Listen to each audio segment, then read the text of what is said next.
Olá, bom dia, boa tarde ou boa noite. Vamos para uma classe de palavra hoje bem complexa. Antes de mais nada, eu sou Ana Catarina, professora de língua portuguesa, e hoje vamos falar do verbo. E há tanta coisa para dizer sobre o verbo que nós vamos dividir em duas partes, ok? Nesta aula, eu vou me ater aos aspectos mais teóricos e na aula seguinte, nós praticamos esses aspectos e revisamos aqueles itens que forem mais significativos, ok? Mas o verbo é uma palavrinha extremamente complexa. Já dissemos que onde só há nomes, onde o verbo não está, quem reina é o substantivo. Onde o verbo está, quem reina é o verbo. Né? O verbo é tão importante que ele se fez carne e habitou entre nós. Então, não há como fugir dessa relevância, dessa especialidade, dessa particularidade que tem o verbo dentro da gramática e na vida, ok? Então, vamos conversar um pouco sobre o verbo. Então, o verbo, ele é ação no tempo. E ele é a única classe de palavra que se conjuga, que tem um processo de conjugação. Ou seja, eu pego os pronomes, pego a forma verbal e vou adaptá-la a cada um dos pronomes, ok? Quando se diz ação aqui nós não estamos considerando pular, correr, saltitar. Nós estamos considerando uma ação que é própria do verbo, que é característica do verbo e que ele é o único que tem. É essa ação de variar no tempo.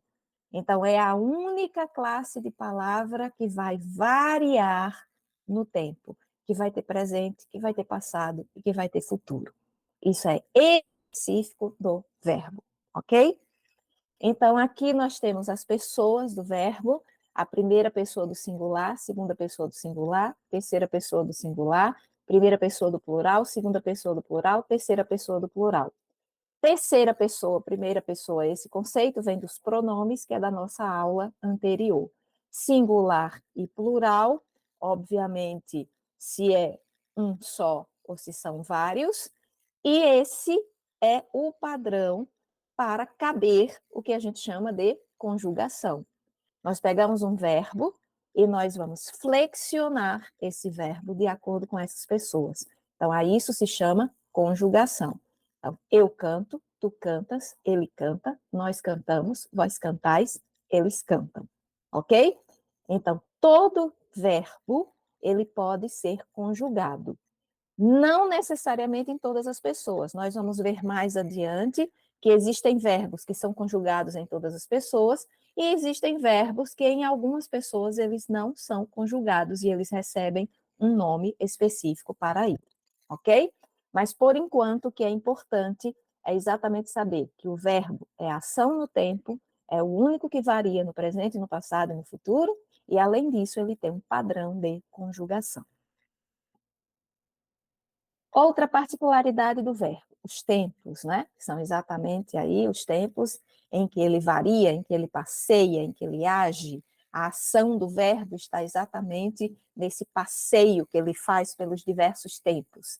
Então, nós temos o tempo presente, em referência a fatos que se passam ou se estendem ao momento em que falamos. Claro que o presente ele vai muito além disso, isso aqui é um conceito basilar. Então, eu canto, é o presente. O pretérito, ou também chamado de passado, em referência a fatos anteriores ao momento em que falamos, e ele está subdividido em pretérito perfeito, imperfeito e mais que perfeito, no modo indicativo, a gente já fala sobre isso. Então, cantava é o imperfeito, cantei é o perfeito, cantara ou tinha cantado é o mais que perfeito. O que é relevante neste momento é saber que o pretérito é uma referência a fatos anteriores ao momento em que estamos falando. E o futuro em referência a fatos ainda não realizados. subdividida em futuro do presente e futuro do pretérito, no caso, no modo indicativo. Então, farei, faria, dançarei, dançaria, tá? Então, esta dança aqui é uma dança própria do verbo. Só ele dança no presente, no pretérito e no futuro. Os modos do verbo, que é agora que a gente vai falar do indicativo, do subjuntivo e do imperativo. Cada modo vai ter seu presente, seu passado, seu futuro, à exceção do imperativo, que funciona de uma outra maneira. Então, o modo indicativo em referência a fatos como verossímeis. O que é verossímil? Verossímil é aquilo que a gente aceita como verdade. Por exemplo, o fato de o super-homem voar, a gente sabe que os homens não voam, eles não têm esse poder de voar, nós não temos asas. Mas por se tratar de um super-herói ele precisa ter um superpoder. Se ele não tiver um superpoder, você não acredita nele como super-herói. Não vai ser verossímil, né? Não vai lhe trazer uma verdade possível de ser acreditada. Então, o indicativo é exatamente esse modo que traz o fato como verossímil, né? Possível de acreditar. Então, canto, cantei, cantava, cantarei. Né? Então, a partir do momento que eu digo, eu cantava há 4 anos, né? Por que é verossímil? Porque ao afirmar isso, o meu interlocutor, o meu ouvinte, ele vai acreditar, é possível de acreditar que esse fato é verdade. Então, isso diz respeito ao modo indicativo. O modo subjuntivo, também chamado de conjuntivo, é em referência a fatos incertos. Né? Talvez eu cante, se eu cantasse, quando eu cantar, então não existe uma certeza, uma verdade em relação a essa ação. Existe uma provável ação, existe uma possibilidade. Então, o subjuntivo, ele vai exatamente mexer com essas situações em que nós temos uma possibilidade. O condicional é em referência a fatos dependentes de certa condição. E aqui vem uma observação. Alguns gramáticos vão falar nesse modo condicional, mas, via de regra, em língua portuguesa, nós temos 3 modos, ok? O indicativo, o subjuntivo e o imperativo. Esses gramáticos, eles têm razão em falar do modo condicional? Sim, até porque eles se baseiam na gramática de outras línguas românicas, como o italiano, como o francês, como o espanhol, em que esse modo condicional existe. Então, para nós, brasileiros, na maioria das gramáticas, não se traz o condicional. O condicional seria o nosso futuro do pretérito do indicativo. Mas lembram que o modo indicativo é aquele que coloca uma ação como verossímil, como passível de verdade? Então, se eu disser, se eu ganhasse na Mega Sena, eu faria uma viagem longa, eu faria uma viagem longa está sob a condição de eu ganhar na Mega Sena. Então, se está sob uma condição, não é um fato verossímil, passível de verdade. É um fato que está atrelado a uma condição. Por essa razão, alguns gramáticos acreditam que o futuro do pretérito não deveria pertencer ao modo indicativo, e sim a um modo à parte, chamado de condicional, como acontece no espanhol, no francês, no italiano, em outras línguas românicas, ok? Então, fica aqui a observação, mas é muito difícil que numa prova de concurso eles abordem essa nomenclatura modo condicional, ok? Eles vão falar de modo indicativo e de futuro do pretérito.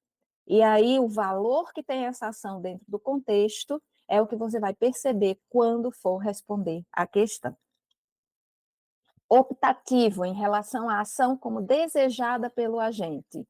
E viva eu cá na terra sempre triste, né? Então, e que eu seja feliz, e que os anjos o abençoem. Então, isso aí seria um modo optativo. Esse modo optativo também não é muito abordado. Ele é abordado mais como frases optativas, ok? Mas em provas, normalmente, ele vem a frase optativa, qual é o desejo, mas não necessariamente como modo, ok? E o imperativo em relação a um ato que se exige do agente. Cantai, sente, levante, não vá, cale-se, ok? E uma observação: em geral, a gente associa o imperativo à ordem, mas imperativo não significa apenas ordem. É como está aqui, é um ato em que você exige algo do outro, em que você espera algo do outro. Então, você pode esperar do outro um conselho, uma sugestão, uma ajuda, ok? Você pode esperar uma ordem, mas nem sempre o imperativo vai ter valor de ordem, ok? Isso precisa realmente ser um conceito a ser trabalhado e algo que precisa ser desfeito, porque de repente você se depara com uma situação numa prova, num texto, numa frase, em que não é ordem, mas a forma é de imperativo e isso pode confundir você, ok? Então, o imperativo não é apenas ordem. Dando continuidade, nós temos as vozes do verbo, né? O que seriam as vozes do verbo? É exatamente como é que o verbo funciona dentro da situação em relação ao seu sujeito. Então, essas vozes, elas podem ser ativa e passiva. Além disso, nós também temos a voz reflexiva. Lembra que quando falamos dos pronomes, nós falamos do pronome recíproco e do pronome reflexivo? Então, o pronome reflexivo ele está exatamente aí na voz reflexiva. Lembrando que o reflexivo é uma ação minha que vai e volta para mim como reflexo de um espelho. E o pronome recíproco é uma ação minha que vai para o outro e o outro retribui. Então, eu tenho duas pessoas. Então, voltando aqui às vozes, a voz ativa é a forma em que o verbo se apresenta para normalmente indicar que a pessoa que se refere é o agente da ação. Então, na voz ativa, o sujeito é agente, ele é ativo, ele pratica, ele é o protagonista da ação. Então, a pessoa disse, nesse caso, agente da ação verbal. Eu escrevo a carta, tu visitaste o primo, nós plantaremos a árvore. Então, eu escrevo a carta, eu estou agindo, eu sou o agente, eu sou o protagonista. Então, isso é voz ativa. Na voz passiva, a forma verbal que indica é a forma verbal que indica que a pessoa é o objeto. Então, por isso que é passivo, né? A pessoa, neste caso, disse paciente da ação. A carta é escrita por mim. A posição de sujeito é a carta, mas não é a carta que escreve, sou eu que escrevo. Tá? Então, não é a carta como sujeito que está na posição de agente, está na posição de paciente. Então, quando isso acontece, nós chamamos de voz passiva. E esse por mim é o que nós chamamos lá no plano sintático de agente da passiva. Por quê? É aquele que age na voz passiva. É aquele que é o agente na voz passiva, mas não está na posição de sujeito, nem poderia estar porque vem com a preposição. E nós já dissemos que sujeito não vem acompanhado de preposição. O primo foi visitado por ti, né? Então, foi visitado é uma forma de voz passiva, o primo é o sujeito, mas não é ele quem está realizando, ele está sofrendo a ação, ele é paciente da ação. A árvore será plantada por nós, a árvore é o sujeito, mas não é ela que se planta, né? Alguém vai plantar, então ela é paciente, ela é passiva. Então, a voz passiva é exatamente quando esse sujeito não é agente. Nós também dissemos em outras aulas que a voz passiva é um recurso muito utilizado pelos jornalistas para não se comprometer integralmente com aquilo que está escrevendo. E não se comprometer integralmente não é que ele esteja colocando uma mentira, é porque muitas vezes, se ele colocar o nome do agente, se ele não tem provas, ele pode se ver numa situação judicial que poderia ser evitada. Então, por essa razão, muitas vezes os jornalistas fazem uso da voz passiva. Né? A escola foi invadida por pessoas que queriam fazer o diretor de refém. Né? Ele não sabe quem são essas pessoas, ele não pode dar nome a essas pessoas. Então, ele opta pela voz passiva. E finalmente fechando as vozes, a voz reflexiva, que é uma forma verbal que indica que a ação não passa a outro ser, né? Então você tem aí, por exemplo, eu me visto, tu te feriste, ele se enfeita, né? Então a ação não passa a outro ser porque ela vem para mim, ela sai de mim e volta para mim. Por isso que ela é reflexiva, tá? Então eu me visto, eu me sento, eu me firo, ele se feriu, ele se enfeita, eu me enfeito. Então a ação é de mim para mim, como reflexo de um espelho. Por isso chamada voz reflexiva. Um outro aspecto também do verbo são exatamente as formas nominais. Por que são chamadas formas nominais?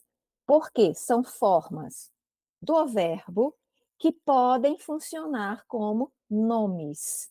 Então, daí vem forma nominal. E quais são elas? O infinitivo, o particípio e o gerúndio. São as três formas nominais.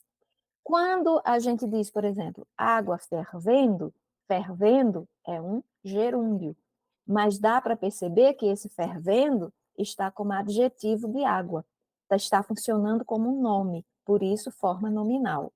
Roupa apertada, apertada é um particípio, também funcionando como adjetivo. O jantar está servido, você tem a forma verbal no infinitivo, jantar, antepôs um artigo, virou o jantar substantivo.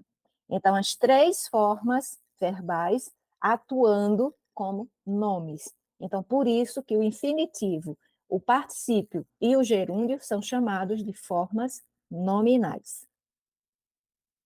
Um outro aspecto do verbo, conjugação. Já falamos que ele pode ser conjugado.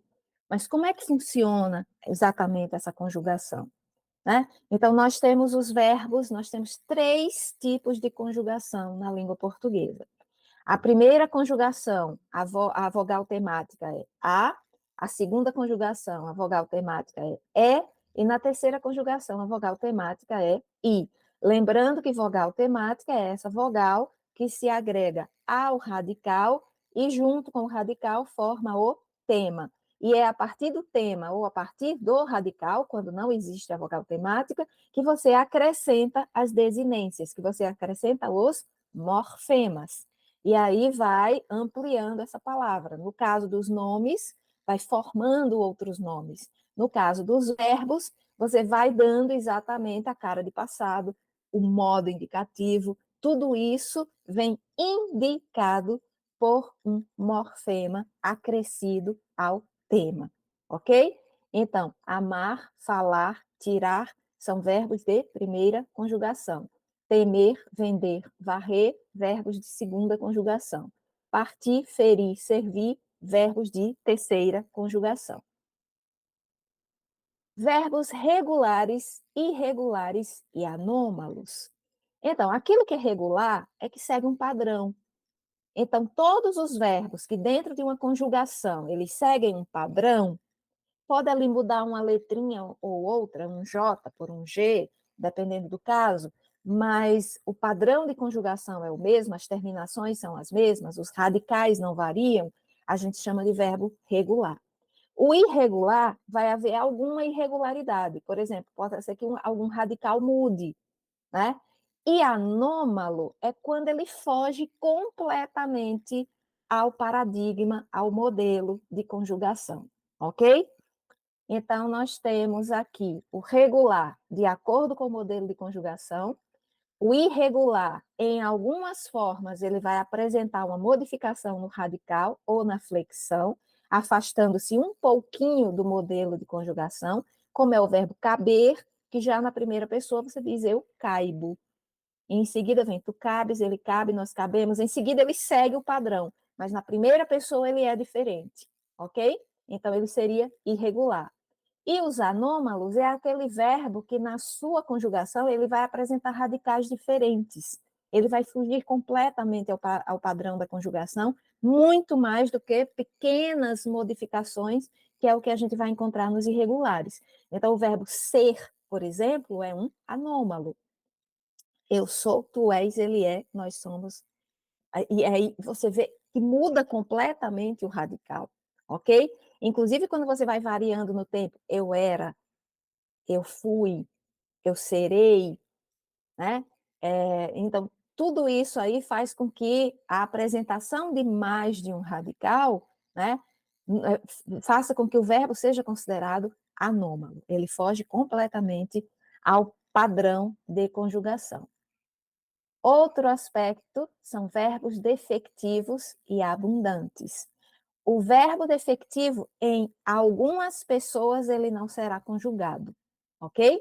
E os verbos abundantes, eles têm mais de uma forma de se apresentar, e essas duas formas estão corretas. Elas têm uma particularidadezinha, mas estão corretas. As duas existem e são lícitas. Então, defectivo é o verbo que na sua conjugação não apresenta todas as formas, né? Então, o verbo colorir, por exemplo, você não diz eu coloro, né? Ele vai ter pessoas em que ele vai aparecer, outras pessoas em que não vai aparecer. Precaver-se é a mesma coisa, reaver a mesma coisa, haver a mesma coisa, né? Então, nós vamos ter particularidades nesses verbos e eles não vão ser conjugados em todas as pessoas. Alguns só são na terceira pessoa, né? Então, essas pequenas particularidades faz com que ele apresente, digamos assim, um defeitinho, e daí ele é chamado de defectivo. Os abundantes é aquele verbo que vai apresentar duas ou três formas de igual valor e função, e todas elas, tudo bem, estão corretas. Então, eu tenho aceito, aceitado, enxugado, enxuto, limpado, limpo. Acontece muito com os particípios, ok? Isso aí são particípios, ou seja, são formas nominais. Esses particípios, esse parte particípio, essa forma aceito, a gente chama de particípio irregular. Aceitado, particípio regular. Porque, em geral, se acrescenta ao tema do verbo ado, ido, para formar o particípio. Então, por isso que essa forma é considerada regular. Aceito não, né, não aceitou essa terminação, ado, ido. Então, por não aceitar essa terminação, ele vai ser o irregular. Mas as duas formas estão corretas. Em geral, quando você tem uma locução verbal, já dissemos aqui que locução é quando você tem mais de uma palavra, ok? Então, quando você tem uma locução verbal, ou seja, você tem um verbo auxiliar e um verbo principal, então existe uma regra para você usar esses particípios, ok? Se você usar os verbos ter e haver, você usa o particípio irregular, o particípio regular, desculpa. Tinha aceitado, havia aceitado, ok? Quando você tem a forma regular, é com os verbos ser, estar, por exemplo. Então, foi aceito, foi eleito, tinha elegido, ok? Então, as formas irregulares com os verbos ser, estar. Com as formas regulares com os verbos ter e haver, ok?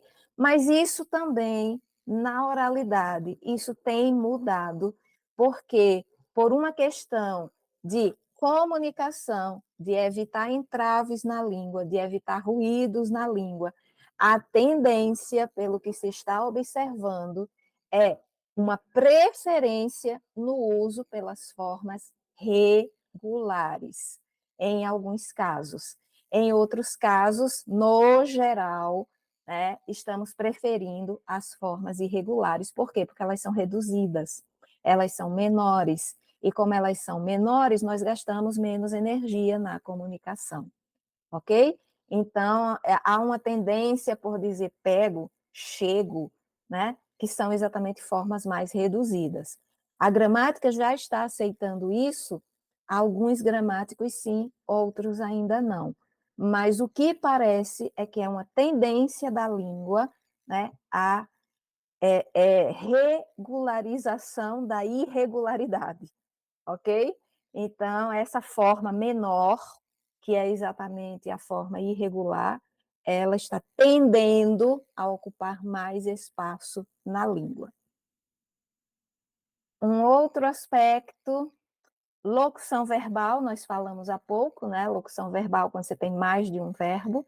Então, se você tem mais de um verbo, você tem um verbo auxiliar e um verbo principal. Então, haveremos de fazer, ou haveremos é o auxiliar, fazer é o principal. Estavam por sair, estavam é o auxiliar, sair é o principal. Iam trabalhando, iam é o auxiliar, trabalhando é o principal. Tinham visto, tinham é o auxiliar, o principal é visto. Como é que eu identifico qual é o auxiliar e qual é o principal? O auxiliar vem conjugado e o principal vem numa forma nominal. Então, o principal ou vem no infinitivo, ou vem no particípio, ou vem no gerúndio. A exceção, há, mas a regra geral é essa, ok? O verbo auxiliar vem conjugado e o verbo principal vem numa forma nominal. Então, aí, no indicativo, por exemplo, porque nós temos alguns tempos que são compostos. E se são compostos, são locuções, porque você tem mais de um verbo. Então, tenho ou hei cantado, tenho ou hei vendido, tenho ou hei partido. No pretérito mais que perfeito, que é mais conhecido nosso, tinha ou havia cantado, tinha ou havia vendido, tinha ou havia partido. É uma das poucas formas em que a gente prefere utilizar a forma composta, a gente prefere usar a locução verbal. A forma simples seria cantara, vendera, partira. Elas estão praticamente caindo em desuso. A gente realmente prefere usar a forma composta. Futuro do presente composto: terei ou haverei cantado, terei ou haverei vendido, terei ou haverei partido. Futuro do pretérito composto: teria ou haveria cantado, teria ou haveria vendido, teria ou haveria partido. Não são formas muito usadas, tá? Desses tempos compostos, em geral, o mais utilizado é o pretérito mais que perfeito, porque a gente prefere usar tinha, principalmente o verbo tinha, até mais do que havia, tinha feito, tinha cantado, tinha falado, tinha bebido, tinha olhado. É uma preferência nossa no Brasil. Aí, o subjuntivo ainda no lance dos compostos. Tenha ou haja cantado, tenha vendido, tenha partido. No mais que perfeito, tivesse cantado, tivesse vendido, tivesse partido. No futuro, tiver cantado, tiver partido, houver partido. Aí também não é muito utilizado, talvez até mais do que no modo indicativo, né? Mas são particularidades. Há muitas formas verbais que a gente não usa no dia a dia, nem mesmo na escrita. Elas estão realmente desaparecendo porque a gente opta por aquilo que seja mais simples, que facilite a comunicação e que não gere ruídos e que não gere nenhum contraponto em relação ao nosso interlocutor. Isso é uma lei natural da língua que vem desde que as línguas existem no mundo. Essa busca por uma comunicação mais eficaz e mais simplificada. Então, outra coisa, os elementos estruturais dos verbos, né? Nós temos desinências e nós temos sufixos verbais, que são exatamente aqueles morfemas que a gente vai acrescentando aos temas, né? Para as conjugações, para indicar os modos, para indicar o número. Então, chama-se vogal temática, aquela classificadora da conjugação, nós já vimos isso aí. Na primeira conjugação, vogal temática a, segunda conjugação, vogal temática é, terceira conjugação, vogal temática I. Então, a vogal temática presa ao radical constitui o tema, né? Já sabemos disso. E esse R, na realidade, é a marca do infinitivo, ok? O tema é canta, vende, parte, que é o radical mais a vogal temática. O R já é um acréscimo que está indicando o infinitivo do verbo. Então, o tema é a parte pronta para receber o sufixo ou a desinência. Sufixo verbal é o que entra na formação dos verbos derivados. Então, eu tenho, por exemplo, saltar e formo saltitar. Né? Então, para formar esse verbo derivado, eu coloco um sufixo. Lembram da derivação sufixal? O processo de derivação é aquele em que nós vamos acrescentar à palavra primitiva um sufixo formando outra palavra. Então, esse mesmo raciocínio vai acontecer aqui com o verbo. Né? Então, os afixos são prefixos e sufixos, só para lembrar. As desinências. Então, as desinências são exatamente esses morfemas que a gente acrescenta para indicar modo, tempo, número e pessoa. Então, nós temos dois tipos de desinências: as desinências modo-temporais, que vão exatamente indicar modo e tempo, e as desinências número-pessoais, que vão exatamente indicar número e pessoa. Então, esse vá, por exemplo, em cantava, é a desinência que vai indicar o modo indicativo e o pretérito imperfeito. Esse ra do futuro, cantarei, cantarás, né? Ele vai exatamente indicar o modo indicativo e o futuro do presente ou futuro do pretérito. Ele vai indicar o imperfeito do subjuntivo, que é sempre terminado, cantasse, vendesse, partisse, cozesse, escrevesse, sempre tem esse SE. Então, esse SE indica modo subjuntivo e imperfeito do subjuntivo, que é o passado. Esse NDO, por exemplo, ou o ADO, IDO, né, ou o R, são exatamente os indicadores das formas nominais, que vão indicar gerúndio, particípio e infinitivo. As desinências número-pessoais, elas vão indicar exatamente singular e plural, ou primeira pessoa, terceira pessoa, segunda pessoa, né? Então, falamos. Esse MOS indica primeira pessoa do plural. Falaram. Esse M vai indicar terceira pessoa do singular. Então, aqui nós temos desinências número-pessoais. Os tempos primitivos e derivados. Então, o que é isso? O tempo primitivo é aquele que vai servir de base para a formação de um outro tempo. E aí, esse outro tempo, nós chamamos de derivado. Então, o presente do indicativo para o subjuntivo, por exemplo, eu canto que ele cante. Você vai ver que a forma é bem parecida. Imperativo afirmativo e negativo. Cantemos nós, não cantemos nós. Então, do afirmativo vai para o negativo.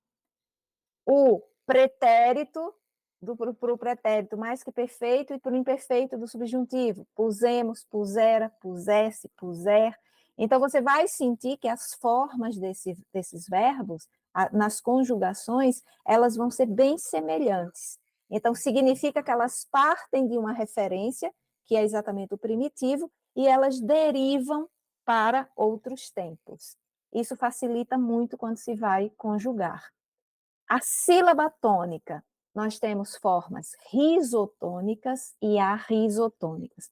O nome parece feio, mas é super simples. Riso significa raiz. Tônico, mais forte, sílaba mais forte.